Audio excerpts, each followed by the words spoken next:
All right, so it's 2 o'clock. Gonna get going. Welcome to the first in what will hopefully be a long-running series of panels on building better relationships. They're hosted in partnership between CAPS and CSJI. Today's topic is going to be boundaries. So my name is Kyle Justin, as you can see. I am a doctoral student from the Michigan School of Psychology who's been had the opportunity to work at CAPS for part of my program. A master's level temporary limited license psychologist, and I'll be the professional voice on this panel, I suppose, but I'm being assisted by these three. I don't know what order they're going to show up for everyone else, but if you'd like to introduce yourselves, we can start with Courtney. Yeah, hi, my name is Courtney. I am an undergraduate. I'm a senior at UM-Dearborn and a mental health and wellness peer educator. And yeah, I'm excited to be here. I guess I can go. Hi, everyone. My name is Grace. I'm a senior as well, so I graduate this winter. And this is my third year being a peer mentor. So yeah, I work in CAPS along with Courtney and Dale. All right, and my name is Dale. I am fourth year and I plan to be graduating in 2023. I'm also an undergraduate that works with Grace and Courtney. Yes, and I want to thank the three of you for being willing to join me in this fun thing we're going to be doing. So yeah, that sounded professional, right? Anyway, that was an attempt at humor. I'll try a few of those. Hopefully some of them will land a bit better. But to start with, we're going to do a bit of an overview. Give me wrong thing. My Zoom. There it is. All right. So to get us started, we're going to be going through a few prompts, and we're going to, be discussing what starts as a pretty simple question or a simple topic. Normally they're deceptively so. So it'll likely be hopefully enlightening some of our viewers on some of the intricacies of what appears to be a simple topic. Though this is not the one I want. I'm going to be starting first with boundaries. First, what are they? I'm going to open up the floor immediately on this because I could rant on it for a while, but I feel like it'd be more interesting to see what the first thing that comes to mind are. What are some of the first ideas about boundaries come up here? I can jump in. So I was thinking about what really defines a boundary for me. And what I came up with is a parameter of social or a physical comfort zone with somebody or a thing, or just like with yourself. And I also think of it as a form of self-care. It's a very good answer. I don't know if there's anything anyone would like to add to that or an expansion. I'll add that we normally think of boundaries as our own personal bubble, and it's more like keeping people away. But I think it's more of a promise to yourself that you are setting a boundary for yourself, for you to feel comfortable. You're promising yourself that you're going to feel comfortable in whatever relationship you're pursuing. Great. I just want to add, I believe you two really summarized it perfectly. I really liked how Courtney mentioned that boundaries is something you set for yourself, because often we think of boundaries being something that, we set with another person, but it's something, at the end of the day, boundaries has to do about respect, and respect is how you also respect yourself. So I think recognizing boundaries in your own personal life and how you treat yourself is important. Very much so. These are fantastic answers you've given, and they've highlighted one of the difficult things from a professional standpoint about talking about boundaries, because they're something you'll often hear mental health professionals talk about the importance of setting and maintaining healthy boundaries, but they're such a broad thing Like we can talk about emotional boundaries, which is, like what you're willing to express or, open up about with other people. But there's also like physical boundaries, your personal bubble, and legal boundaries actually are an interesting concept, or like legally recognized boundaries. Privacy is a big one in this that I think often gets kind of overlooked. What information you're comfortable disclosing with people, or what information other people can request that you disclose. One idea I'd like to add and hear your thoughts on are the difference between a flexible and a rigid boundary, and what that brings to mind. So I'm curious. You guys have great thoughts so far, so I'm excited. I think that like you might have different levels of boundaries depending on what level of relationship you're in. For instance, your boundaries for a romantic relationship are different from like a platonic relationship or a business relationship. But then even still, like the more friendlier you get with a person, the boundaries might shift a little bit because you're getting to know the person, you're more comfortable with them. And you'd be willing to, like, because there's that level of comfort, you're willing to do more with that person than you would say a stranger. So yeah, there's the importance that boundaries, they shift and change over time based on needs. They're ultimately a tool you're setting up. There's something to help guide what is or is not acceptable for you. It's like that, the importance of self-care as being an integral part of boundaries is really, really vital. And I do think it's good to note that there's times where like flexible boundaries are going to be more appropriate, like with friends or with people who you're getting to know, and then like the relationship is changing and evolving. Whereas in some cases, you're going to want like rigid boundaries. It's like a good example of this is like, at a workplace or like in classes, like your boundaries with your teachers, professors, boss, those are pretty rigid normally. Like there's clear lines you're going to want to keep consistent. Okay. So now that I feel like we've got a pretty good grounding for what boundaries are, what I would like to do is move on to talk about how to set and maintain boundaries in relationships.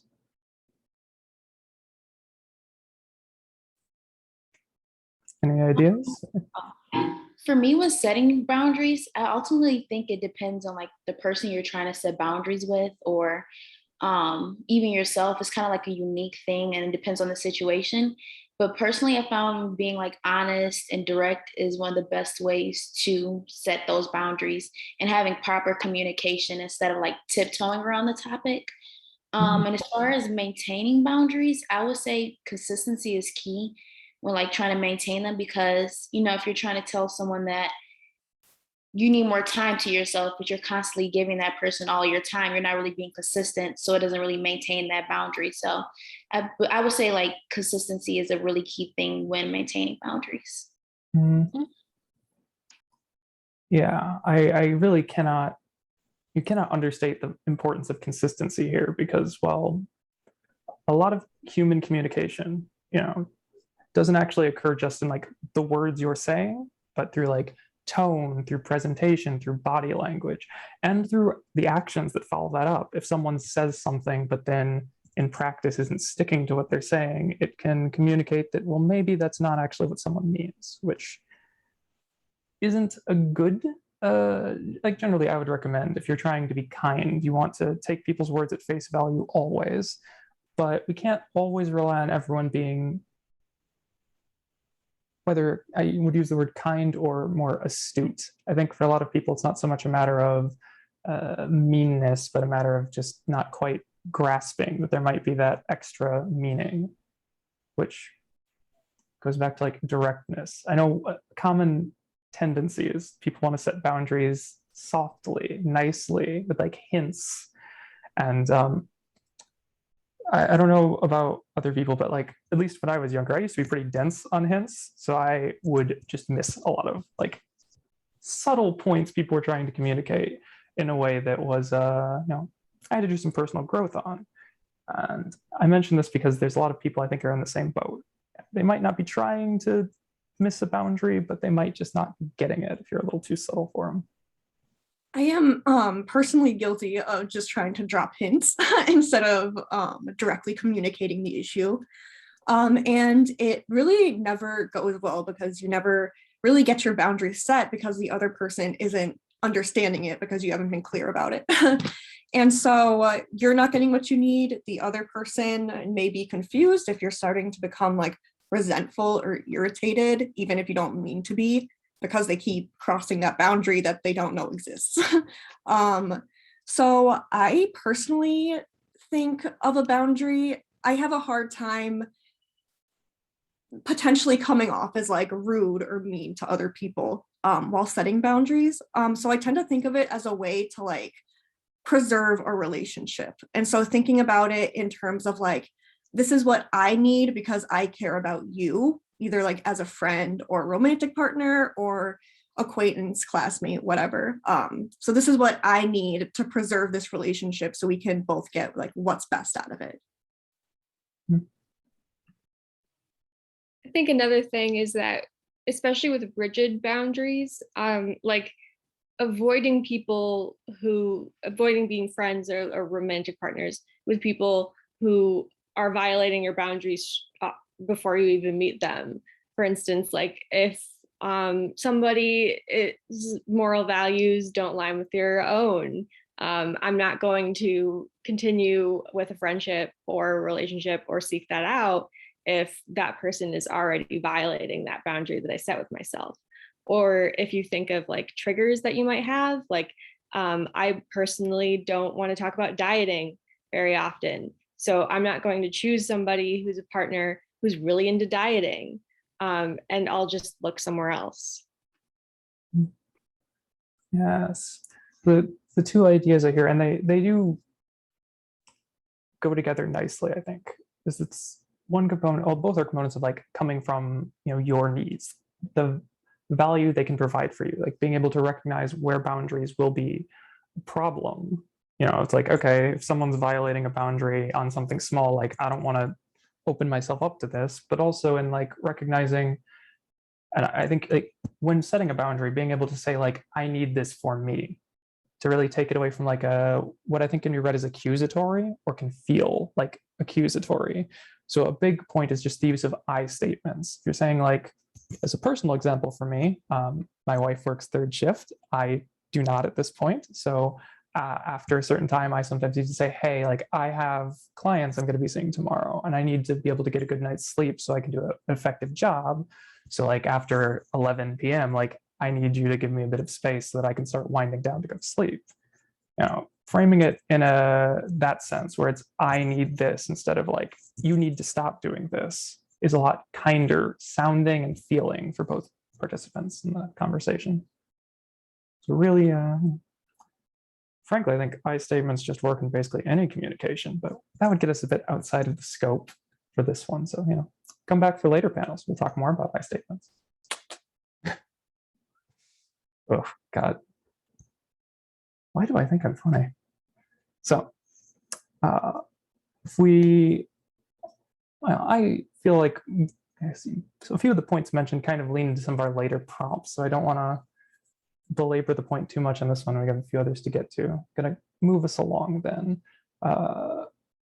I'm wondering if there's anyone would be willing to put forth an example of a time where they had to enforce a boundary with someone else. So not so much just the setting process, but you've set the boundary, someone's kind of pushed into it, whether intentionally or unintentionally. How did you handle that? How did you respond?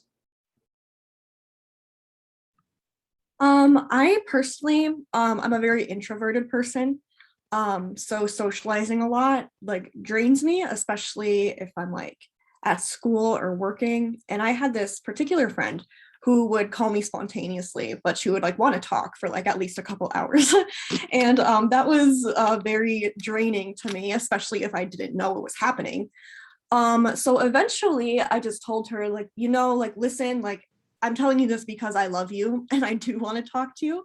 But there are some times where I just don't have it in me to have these conversations. And so if you could either just give me a 15-minute heads up so I can just mentally prepare myself to have this conversation, Or if I can just say, hey, I'm just not really feeling it right now. Can I give you a call back in a couple hours or tomorrow or something? And she was very understanding. She said, yeah, totally. Like, of course, like, I know you're like that. I didn't mean to bother you. And I had to reiterate, like, you're not bothering me. It's just what I need. And it's been working out. There's been a couple times where she like doesn't really text me beforehand and still will just call me like out of the blue. And so in those instances, I don't answer the phone, but I'll text her and be like, hey, I can call you in 20 minutes or an hour or something when I've had enough time to regroup and I'm present in the situation. Mhm. I started laughing at yours, Courtney, because I had the exact same example. I'm the same way, and I have a friend like exactly like that, always like calling and texting. And of course, it's not about anything serious. If it is, you know, she knows that I'm always there for her, but like it'll just be like about silly things. But I really didn't take the approach with saying like, give me a 15 minutes heads up. I do like that approach. I just kind of told her, you know, I'm not mad at you, or, you know, if I'm not responding back, don't like take it personal or have any animosity against me. This is just like who I am. I'm not the best texter. I'm typically busy, so I usually like probably text back late. But I want to make sure like to know that value like our space and like our communication, but I still want to be respectful of her time, and I want her to be respectful of my time as well.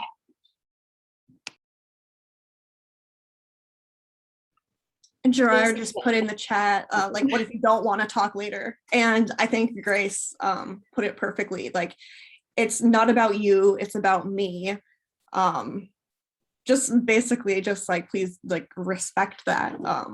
It's not anything like malicious or has any animosity in it or anything. Sometimes you just need some time. Yeah, and I think you don't need to promise them that you will talk later. You can just say, I can't talk right now. And that's a full sentence. And you can say that. You don't need to say, oh, well, I'll call you in a few minutes or call me later.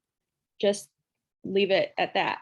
What I was going to say before was actually, I was going to turn this around and say that I had a similar issue, but I didn't enforce a boundary and it just never was resolved. I had a partner who would constantly feel upset if I didn't text him back, and if I like forgot or something like that. And I never did enforce the boundary that, hey, I can't do that. And he never really got it. And obviously we aren't together anymore, not necessarily because of just that, but just like having a conversation about it. And just saying like, I can't always be there for you.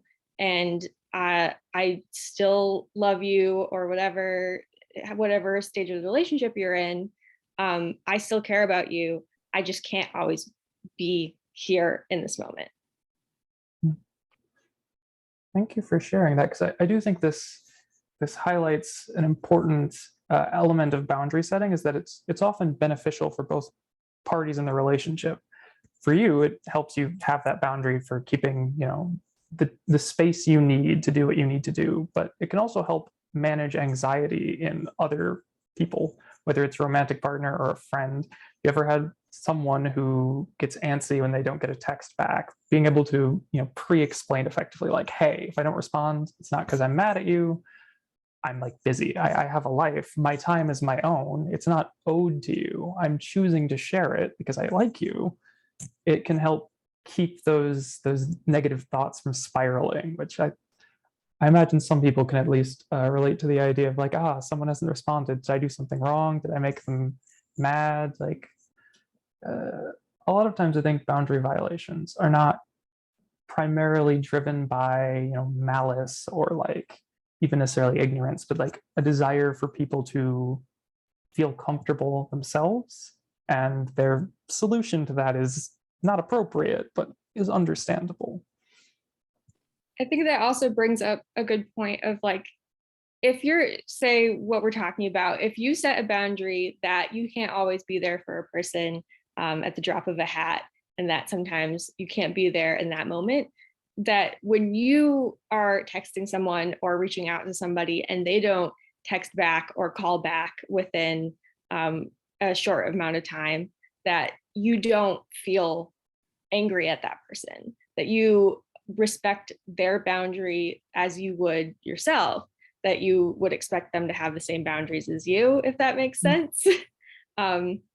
So not going at them maliciously or thinking that they're being malicious towards you, because they might just be respecting their own boundary. Yeah, it's definitely, it's a very kind thing to try and give people that space that you would want. It can certainly be hard sometimes, but I think the important thing is that the effort's there. You know, trying, even if you don't always succeed, is better than not trying at all, frankly. All right. So I do think I'm going to move us ahead to the next prompt. So in this case, what are some strategies for being able to assert a boundary appropriately? You know, we've talked about a couple of examples of where boundaries were set up pretty effectively. We've talked about what can happen if boundaries aren't set, but at this point, I think it'd be useful to get into like, how exactly do you set it? How do you go about doing this? And what are some ways to make sure that you can feel confident in how you're asserting your boundaries without, you know, being unkind, we'll say.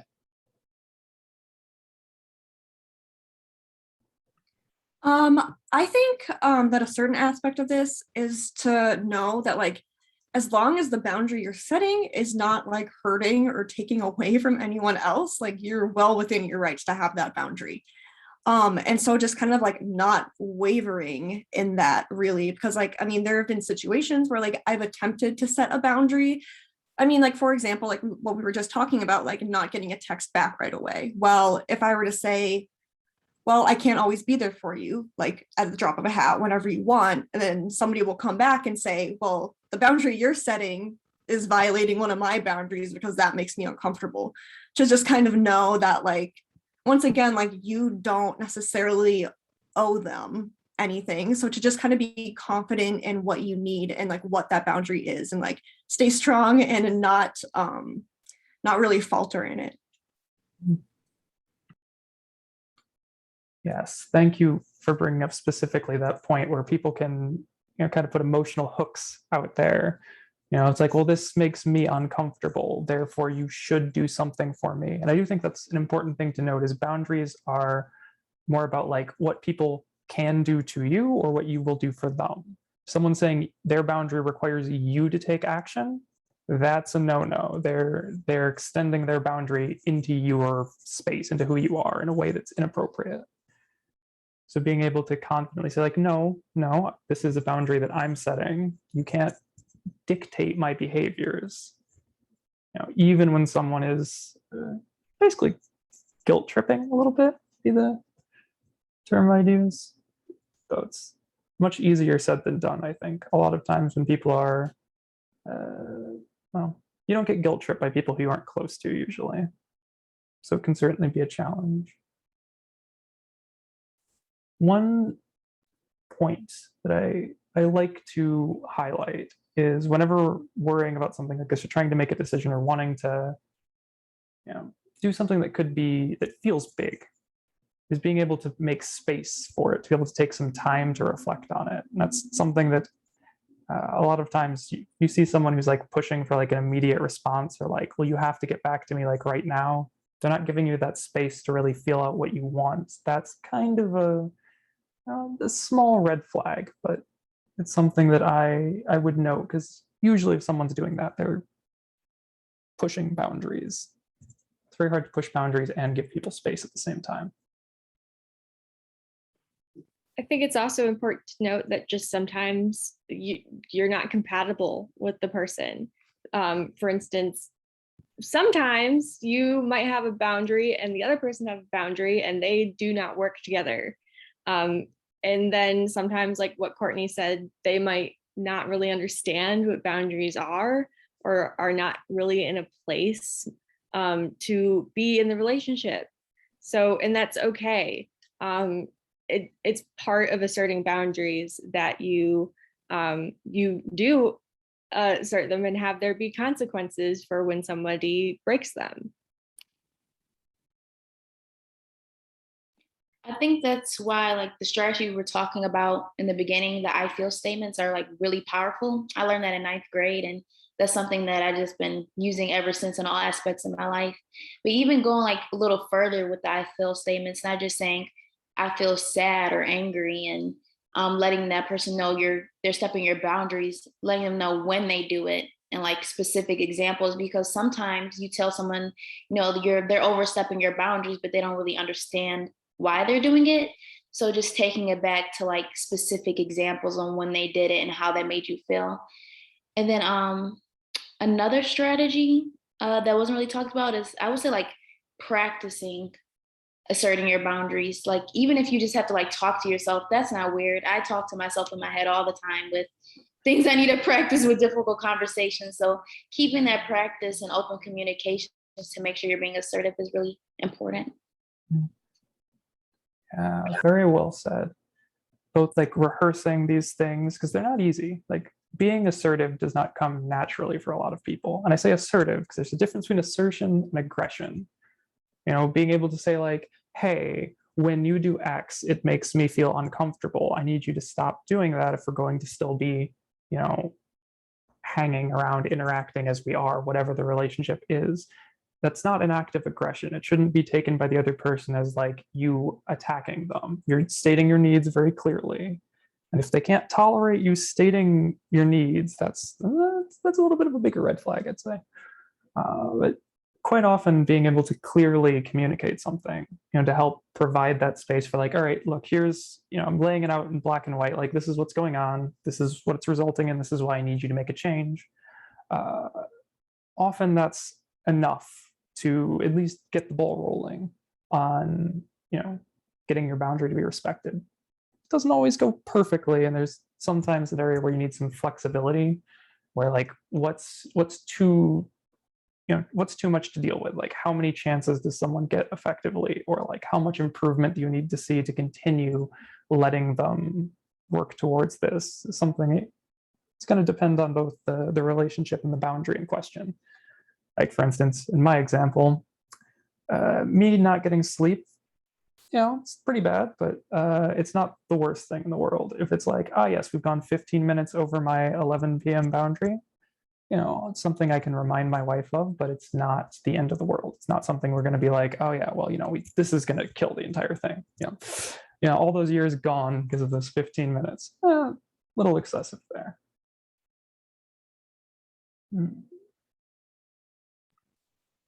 I just wanted to say, I think the distinction between assertiveness and aggression is really important, because I think a lot of the time people have a hard time setting boundaries, like you said, because assertiveness just like doesn't really come naturally to them. And I think a lot of people also avoid it because setting a boundary almost feels like a confrontation, when like it doesn't have to be that way. Like setting a boundary can be a conversation, like it has to be direct. But it's not aggressive. It's not like you're trying to pick a fight with someone. It's a totally acceptable way to communicate with somebody what you need. Mm-hmm. Yeah, though I agree with that point, but I would quibble on one minor thing, and it's just the fact that confrontation would be like always bad. I do think sometimes you do need to be a little more, less conversational, more like confrontational, of like, hey, this is an issue, you need to stop. It can be a confrontation, but you can confront people kindly. And I do think that's an important just element. in the sense that there's a difference between saying like, oh, well, like I need some space, rather than like you're being annoying and I need you to leave me alone. Mm-hmm. Yeah, certainly. But I do want to, it's me doing therapist things. I quibble on words all the time. Don't take it as like a criticism of the idea. I'm just a stickler for this kind of stuff. But I do think a lot of times people hear confrontation and they hear like it's a dirty word. It's something we can't do. Whereas like sometimes conversations are enough, but sometimes you'll try and like politely bring up an idea, someone won't get it, and you have to say, all right, look, if you're going to keep doing this thing, I'm not going to keep like talking with you or engaging with you. Like this is a line for me. If you're going to keep crossing it, I'm not going to keep giving you opportunities to. doesn't always feel like a nice thing to say, but I wouldn't say that's aggressive or inappropriate. You know, you're not attacking someone by saying like, this is a standard I have. If you can't meet it, I'm not going to keep you in my life in this form. Which, oh, I have a later prompt for that, so we can put a pin in that idea and come back to it. So I do want to discuss well, boundaries in a bit more like detail. So like what types of boundaries are non-negotiables versus negotiables? So I think this is an important feature of the discussion that often doesn't get enough attention.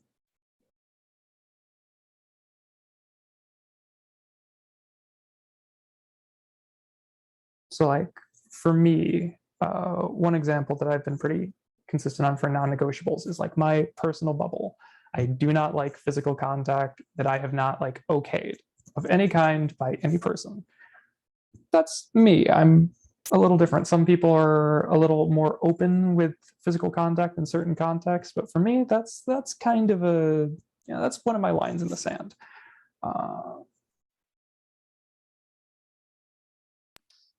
I would say for me, I have two. So one of them is when people like kind of overstay their welcome, and that just goes back to like me valuing my personal space. So I just don't like when like people come over unannounced. Like this is my home. I usually like have a busy day. I'm always interacting with people, so I like having that time to wind down and relax in my own home.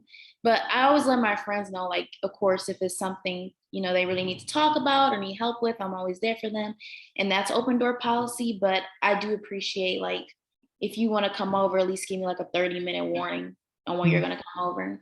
And then I think another big boundary that's a non-negotiable for me is respect. I really think respect is one of the most absolute things you can do for another person. So like respect my time, how you communicate, and it just runs deep in all situations. So when a person gives me respect, that's a big well, that's not a boundary, but not respecting my time is a red flag for me.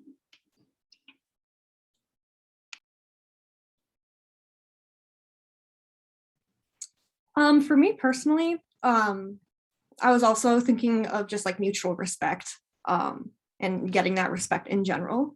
But also the ability to like disagree without being overly aggressive or combative or talking down to me or telling me what I'm thinking or feeling, just because I really like value my own autonomy and thoughts. And so if somebody, like, I don't know if you've ever had an experience with someone like this who like tells you what you're thinking or like assumes that they know or understand what's going on in your life without really listening to you.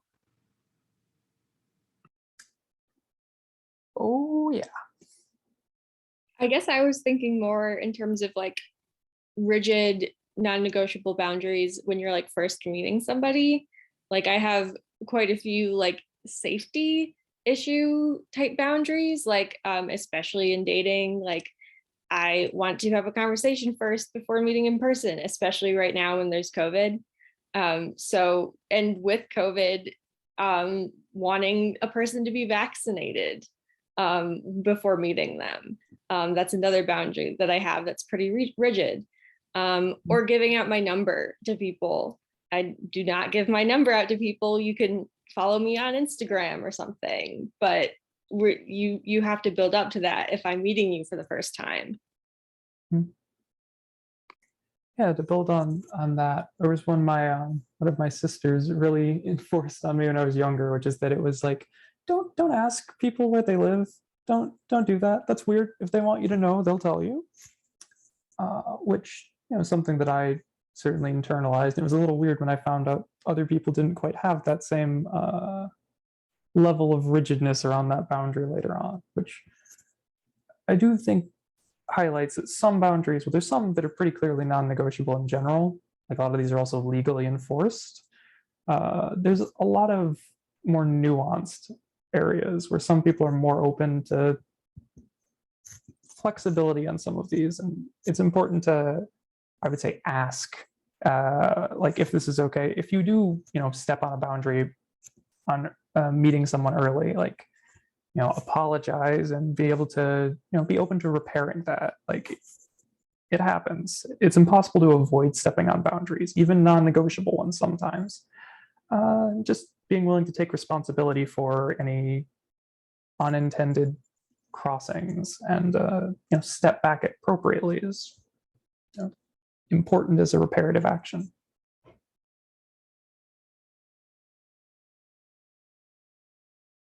All right. So this next one is a little more complex, I think, which is how do you determine if a boundary is healthy or if a response to a boundary is healthy? And I'll be upfront, it's a little bit of a trick wording. Well, healthy is a commonly used term. I don't think it's a very helpful one overall. I tend to prefer thinking of it in terms of like useful or like helpful versus unhelpful. It's going to vary quite a bit depending on context, like most things. Yeah, I was gonna say that too. That's what like makes this a good question, or like kind of a tricky question, because healthy means so many things to different people, and sometimes people don't really know what's healthy. So I think at the end of the day, when a boundary is healthy, it's when it creates like a positive impact on like all parts of your life. So like your mental being, your physical being, your social being. And then like if it doesn't, then that's maybe something you want to like kind of like look at. And then also if it's healthy according to like the other person you're setting the boundary with. So maybe it's good for you, but it's not necessarily positively impacting the other person. And then I will also say a boundary is healthy if it's attainable and something that can easily be accomplished, rather than something that causes more harm than good, or something that you can't really work towards.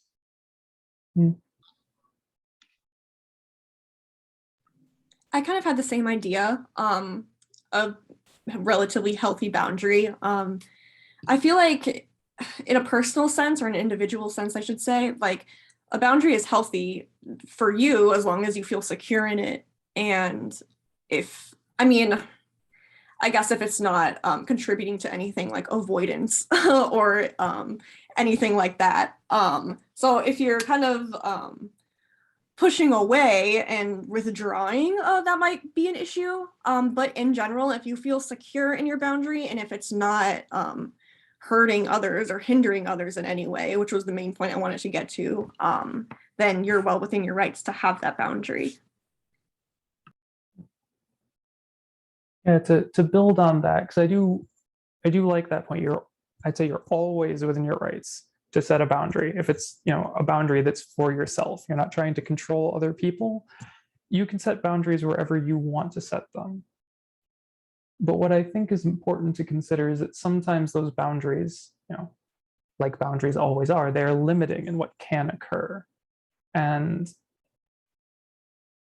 there's a bit of a cost-benefit analysis that needs to take place here, because there's some boundaries, especially if someone sets very rigid boundaries, that can be quite limiting in how you're able to interact with people or how you're able to engage with the world as a whole. And well, sometimes that's going to be necessary. There are some contexts where it can be, I'd say, harmful overall. Some like a particularly tricky topic area can be like some safety boundaries, actually, because for some people, like there's a very reasonable level of like, okay, these are risks I'm not going to take. Sometimes people who are particularly like risk averse may be locking themselves out of some good opportunities for things they would enjoy based on the rigidness of some of the boundaries they've set. I think what you said about control is also really key, that boundaries are not made to control other people. You're expecting respect from the other person, but you're not controlling what they do or how they feel and giving you that respect. Mm-hmm. Very much so. I do think that's something to use when gauging like a response to a boundary, is like how does this response, I guess, rate on like how I'm impacting others? Like, am I doing something that would require other people to do something? Am I trying to control this, or am I able to keep my like separation? Because you don't need to be happy with the boundary someone sets. Like, in the same way that you don't control how they're acting or feeling, they don't get to control that for you. Someone has a boundary that you think is, unhelpful, that's totally fine. But we still need to respect it. We can be unhappy about it, but we can't violate it because we're unhappy about it.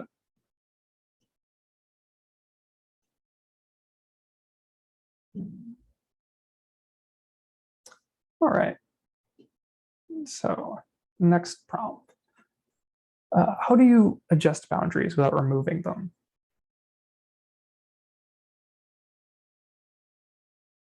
Any ideas, or do you want me to start on this one? I just had a thought. I think so you have to think about like what the purpose of this specific boundary is.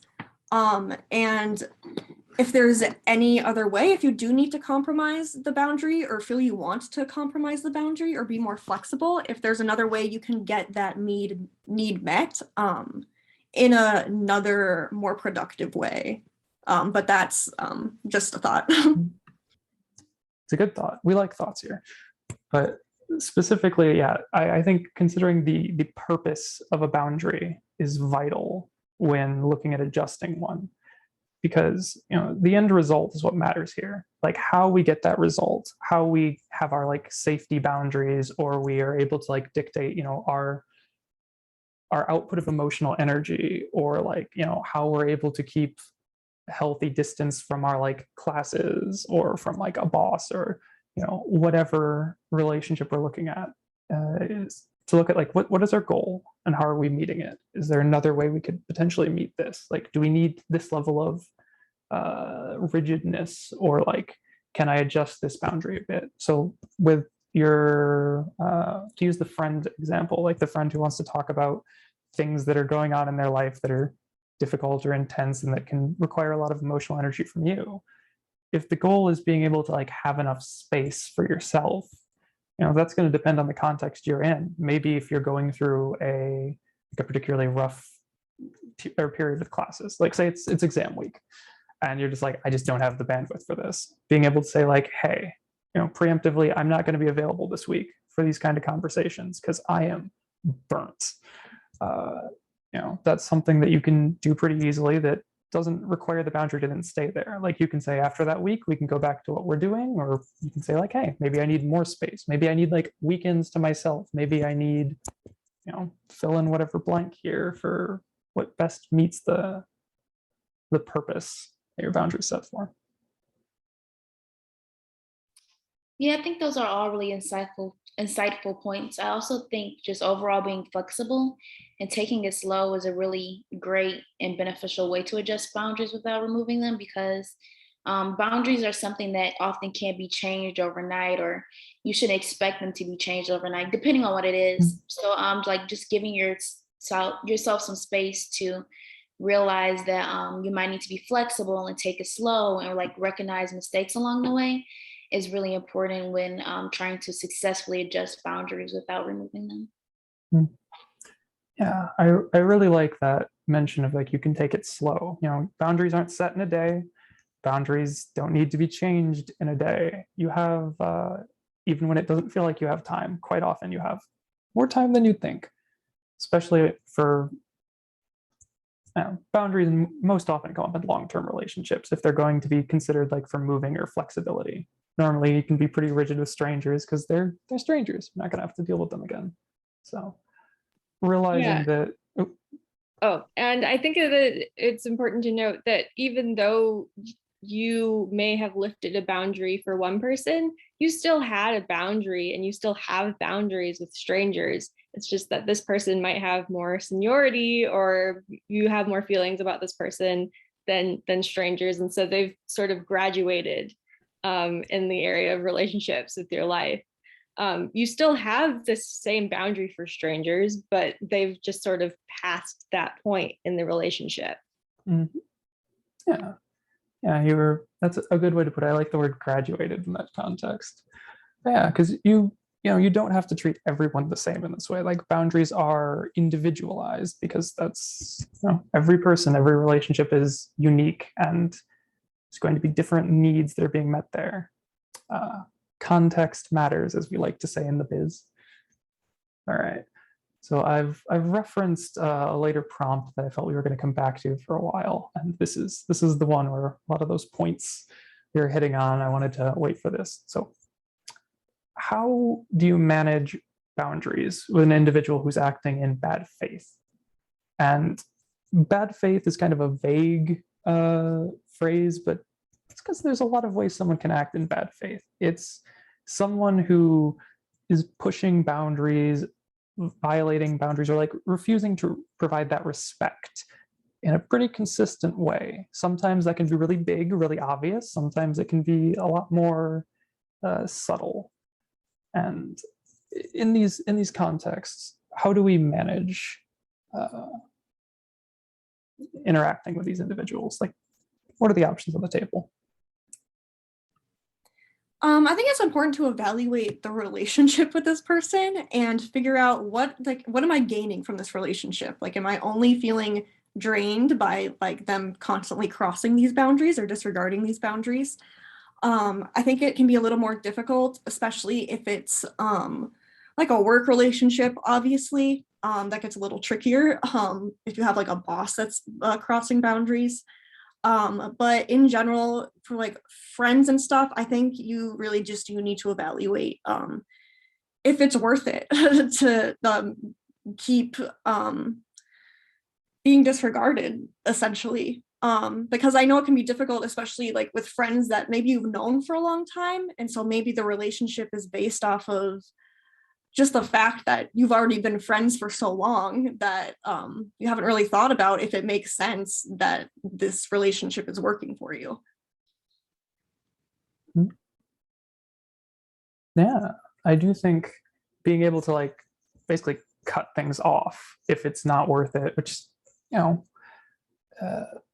is both hard to do at base and is not always an available option. But it's important to keep that in mind. You are not obligated to continue interacting with someone for any reason, no matter what.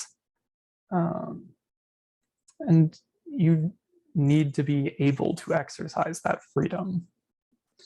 I do think in some cases, like you mentioned, with like a boss, and one area that I know a lot of people have particularly poor boundaries with, like parents.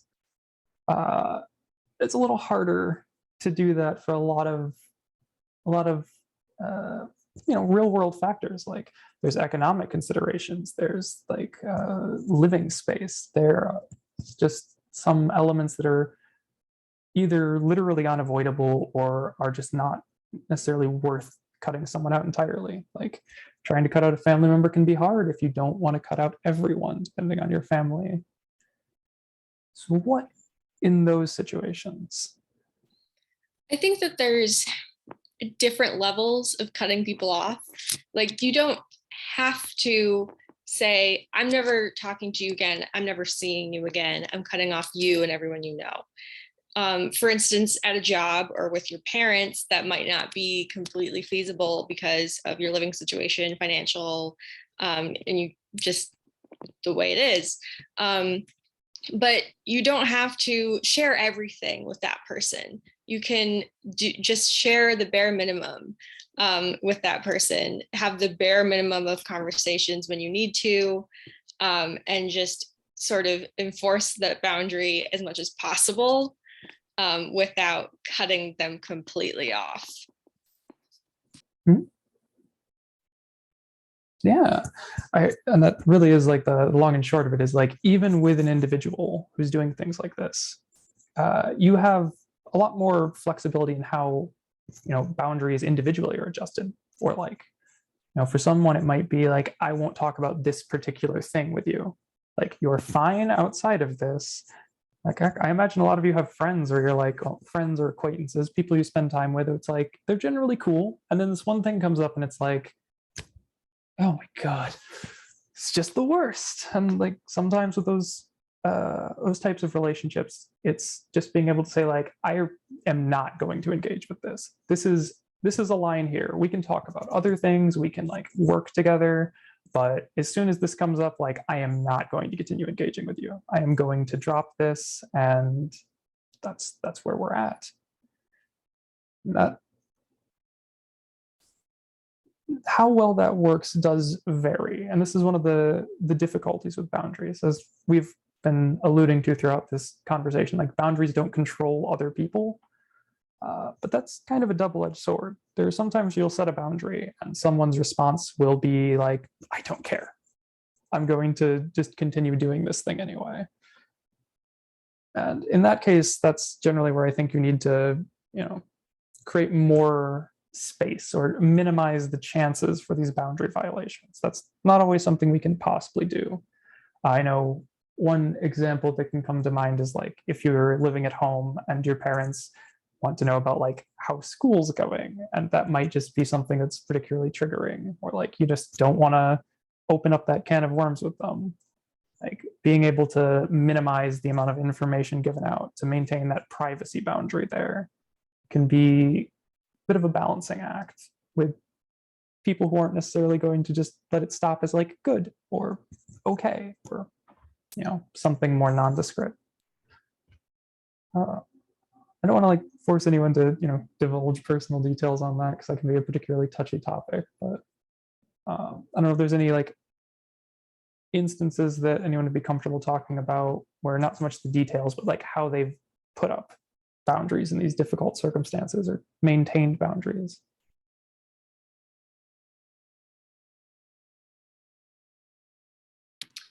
I mean, I can't think of a specific example, but when you were saying how just like interacting with like family members or friends, or you might not have the same values as them. And I typically, if I don't have like the same values as someone, I typically kind of try to avoid them. But sometimes you can't all the time. Maybe they're friends with a friend, you're at the same event. So I think I try to manage those boundaries by, keeping it short.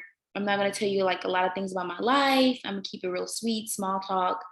And just like protecting my peace overall. Like if I ever feel like a conversation is going too far, just I'll politely remove myself from it, take some time to breathe, and just remember like my peace is first, and like my mental state is first, and like I know my values. And then, sometimes you can't change other people's values. So you just kind of have to like live with it. Yeah. An acceptance point. Sometimes acknowledging this sucks, this is not good, doing everything we can to minimize, the negativity that comes from it, but then, accepting that in some cases, like, we're stuck with this, usually temporarily, because we do have a lot of ability to change these things over time. It's just, especially in some situations with family members, or when you're, going through these transitional periods, you're like getting education, or still developing and aren't able to be fully independent. Like, sometimes you have to put up with some crap until you can get that level of independence that really lets you extricate yourself from these negative situations. Yeah, I mean, I don't mind sharing when like my family gets together, especially like around the holidays, it can get a little tumultuous.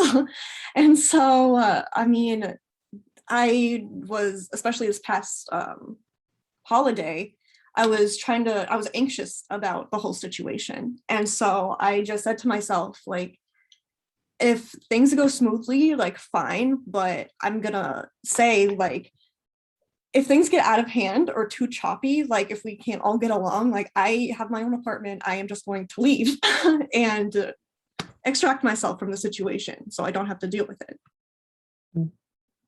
Yeah, that's a good example of something that can be really hard to do, because it's setting a very assertive like line there. You're not controlling other people. You're just saying like, look, this is how it's going to be. If this gets to the point where I'm just not about this, like, I will leave. And we've repeated this multiple times, that like boundaries are about respect and expecting respect from other people. And as someone who has had to cut people out because there is that lack of respect, you can know that it's not necessarily forever if they will meet you in the middle. Like knowing that there are ways that they can give you the respect that you deserve.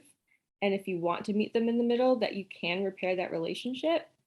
But if they're not respecting you, then you owe it to yourself to cut them off.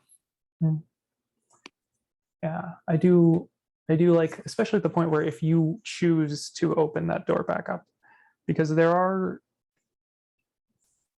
gonna keep this getting too psyche, but sometimes realistic consequences, demonstrating you're willing to hold a very rigid boundary, which might be like, I'm not going to interact with you, can be very useful in getting people to reevaluate, like, okay, is this worth it? Do I value the relationship enough that I'm going to make changes to better respect this person? Because, well, there are some people who are just going to violate boundaries and aren't going to think twice about it. They're by far in the minority of people out there. Doesn't mean they don't exist, and it doesn't mean that we should give everyone an infinite number of second chances, but I do think it is important to acknowledge, like, that's a decision that needs to be made on an individual basis and needs to be made in the context of that situation. There's not any like single right or single, well, not any single right answer. Oftentimes you can find like one wrong answer, I think, a bit easier, but there's many ways to get to the useful end result.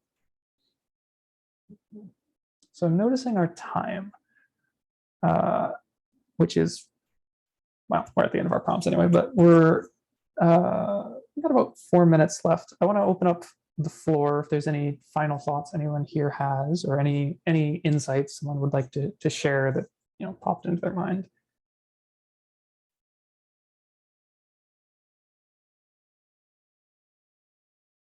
I don't think we've mentioned enough that we sort of mentioned healthy boundaries and how to make them, and recognize if you're making a boundary because you're being avoidant and withdrawing, and that getting support from other people and like test shooting boundaries with other people, seeing if it's healthy, is a great way to try to figure that out. It can be with a therapist, but you can also ask your friends, like, hey, here's this boundary. Is it healthy? Does this seem like this makes sense? Does this seem fair? Yeah. On that point, I think also like just like evaluating like, what am I gaining from this boundary, but also like, what am I missing out on because of this boundary as well, to kind of distinguish between avoidance and healthy boundary setting.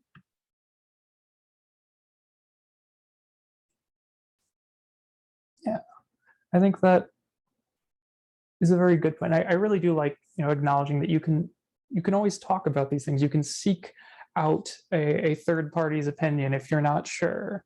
And I think that's actually very useful a lot of the times, because it's easier to examine a situation when you're not like in the middle of it. I imagine everyone's had the experience of like, their friend is in a situation, you're like, okay, well that seems like this would be the right solution. And then like 2 weeks later, the person's like, hey, so I figured out this is the right solution. It's like, okay, glad you got there, but it can definitely be harder when you're stuck in the middle of it to really pull that out. So seeking a third party, whether a mental health professional, not to, CAPS is a resource, we're always happy to see, but or just a friend, a trusted family member. And if you have a good professional relationship with someone, even like talking to a teacher or a coworker can be useful depending on the context. So yeah, I think that's a very good point to end on. I notice we're in our last minute, so I'd like to just thank all of you for participating, and hope that our viewers found this useful. All right. Thank you. All right, thank you. Thank you. Yeah. So I'll shut the recording off.